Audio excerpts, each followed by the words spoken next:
TeriGigi here.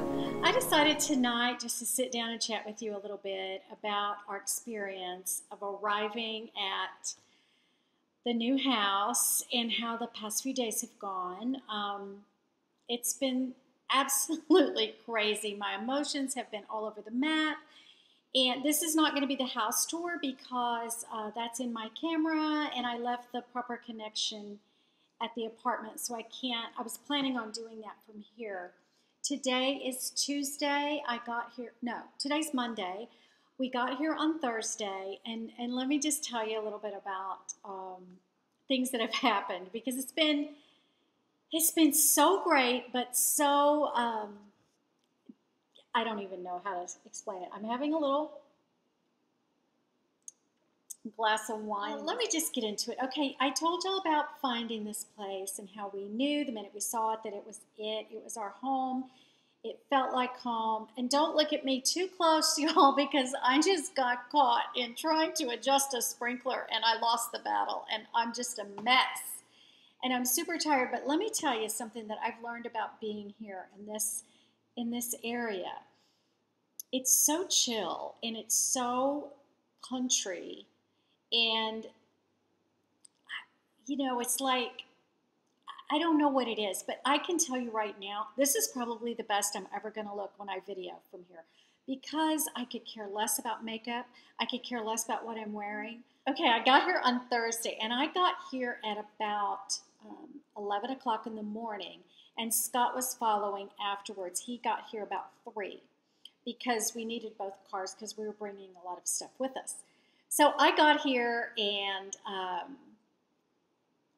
the first thing that happened, and I walked in the house. I couldn't find the key. Finally found the key. I walked in the house, and y'all, it looks so small, empty.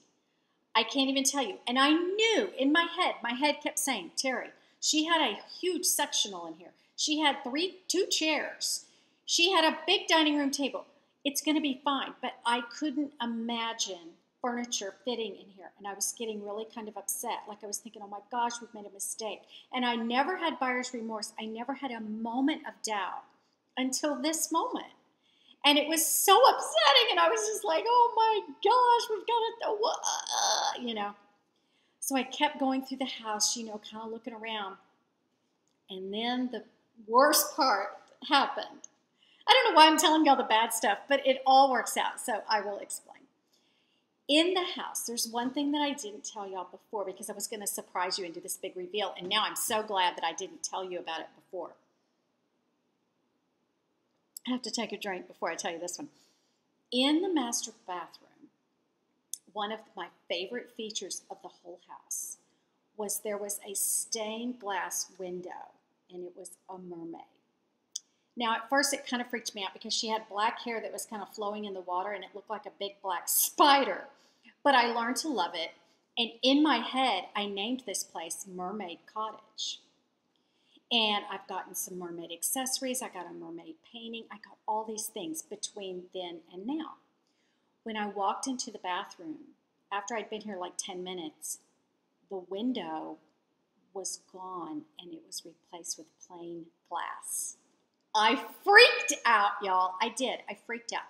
First of all, the reason I freaked out is A, I loved that part of it. B, I'd named it Mermaid Cottage. C, I told all my friends about it. D, how could someone do that? I don't even think that's legal to remove a window from a house. I mean, that's a fixed object. You're not supposed to do that. So I was so upset, and I thought, you know what, I'm just going to talk to the realtor. And so I started walking through the house, and I was just praying really hard. So God, I said, Lord, I know you led us to this house, and now I feel like it's a huge mistake. You have to help me get past the mermaid window. You have to help me get past the tininess of it, blah, blah, blah. So long story short, I was telling my mom about it, and she was like, what? So I walked over, and I'm talking about, can you believe that she removed the mermaid window and put in another window? And then I started looking at, and I noticed there was this trim work around the window. That piece was inserted in front of it was an art piece. It was like a wall piece, you know what I mean? It was not affixed. It was just in front of the window. So then, honestly, I felt so much better. And when I told Scott about it on the way, he couldn't believe it, but he said, you know what? I'm going to buy you a mermaid window, and you're going to design it yourself, and we're going to replace it, blah, blah, blah. So I'm all good with that. And now I'm even thinking, well, I'll tell you about that in a minute. So then I started measuring where the couch was going to go, and it was fit perfect, and then everything was fine after that. Everything was fine. And y'all, as the day, hours and minutes and days have gone by, every time we turn around, we find something new and special about the house or about the area, and it's just like, we feel like we are the luckiest people on earth, like we hit the jackpot here. I mean, so many reasons. First of all, I met the neighbor behind us that sold us the house. She was actually the realtor that put it on the market. You know, we had our own realtor, but we met her. And there's such a story behind this house that I will share with y'all later. But she had left flowers and a card for us and a bottle of wine on the island, kitchen island. You know, she gave us her name and phone number and said, just walk through the gate. Second night, I walked over, and I just told Scott, I said, I've got to go meet her. I feel like we're rude, you know, not going over there yet. And she didn't really want to come over here and bug us. Okay, so I went through the little fence, and she invited me in, y'all. And a few minutes later, Scott came over to see what was taking me so long because I was there like half an hour. We ended up having wine and sushi, and we stayed like 2 hours. And she is the most amazing person. She's told us about the whole neighborhood, just all the different things. And when we were getting ready to leave, you know, we were exchanging numbers and everything. And she said, she hugged my neck and she said, I'm so glad you are the ones in this house. It means so much to me. And you'll know more when I tell you the story. But she said, you're the perfect people. You're perfect. I'm so thankful. And that just made us feel so good. And she's just really fun and amazing. And she's already loaned us all this stuff to, you know, because we have like literally in the house, we have a table, 2 card table chairs, and a blow-up bed. That's all we've got with us, you know. And anyway, it's amazing. We love our neighbor. She's so great. The next day or something, I saw this guy across the street. You know, the bay is across the street. I saw this man on the house directly across from us, and he was cooking something in this big vat, you know. And so I just walked over there, and I said, hey, I'm Terry. I'm your new neighbor, you know, and everybody knows about us, you know, now. Everybody knows. But because the street's super quiet. If someone new's around, everybody knows it. And he said, oh, I'm just cooking up some shrimp. We're having a big baby shower in the backyard. And he immediately took me out back, and they were just setting up. And he introduced me. Come to find out, his brother owns the house next to him. And y'all, the back of their property is on the water, and it's gorgeous. And they said, come over, have shrimp, come for the shower, you know, just hang out. We ended up not doing it because we felt a little awkward, A, going empty-handed, and B, we didn't want the owner for them to feel like they had to entertain us or anything. But it was a bash, I'm telling you. But immediately, you know, he said, oh, you can come to our dock anytime you want, hang out, blah, blah, blah. You know, so nice. And then I find out they have this big 4th of July party where a bunch of boats come and they dock or they anchor out in the water and they watch this big fireworks show. And I said, well, where's the fireworks show from? And he goes, my backyard. We put it on.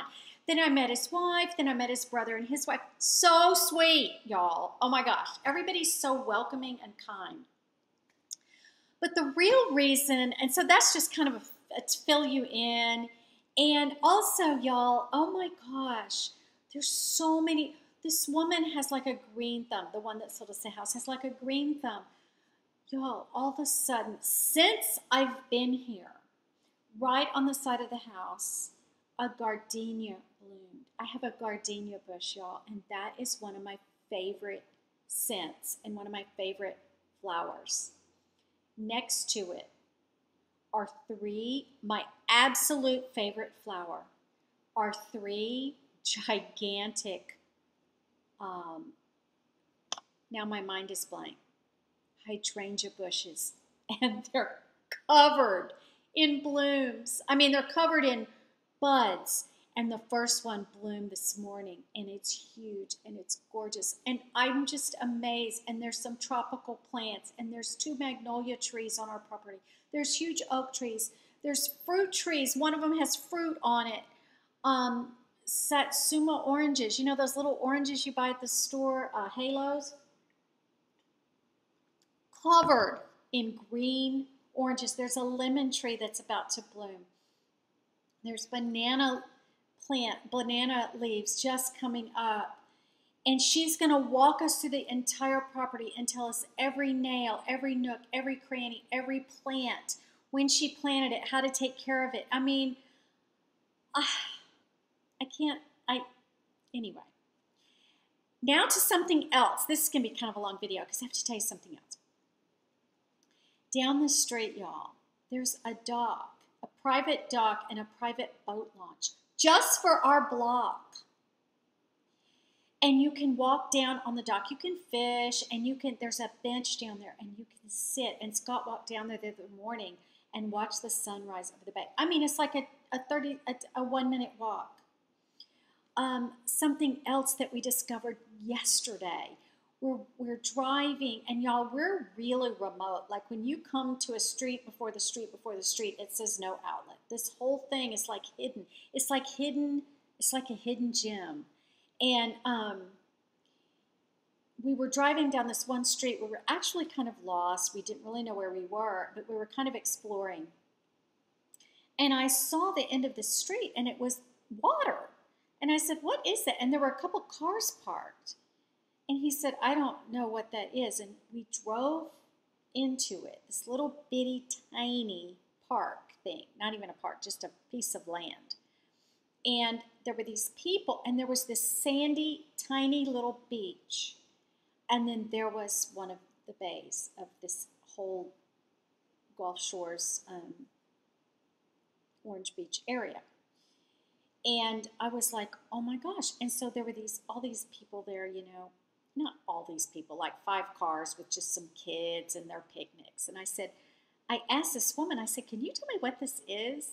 And her little girl popped up and told me, and then she said, oh, it's just a little private beach, but anyone can come, but people don't know about it. And the thing about it is, y'all, it's all this little bit of sand, but it's like there were old docks used to be there. The docks are all gone, but the stumps are still there, you know, so it's very like, it's like where a pirate ship would literally pull up and hide, because it's like a little cove. But the thing is, there's sand, there's shade, but the water goes forever, and it's about knee deep. Like, I don't know how to do distance, but like 500 yards. You can walk out. There were people in their little kayaks. There were children playing. I went back down there today, a weekday, empty. It is the most perfect spot to take my grandkids, not having to drive to the beach on the Gulf. Oh my gosh, a giant bruise. That's probably an injury I have from all the stuff I've been doing in the yard.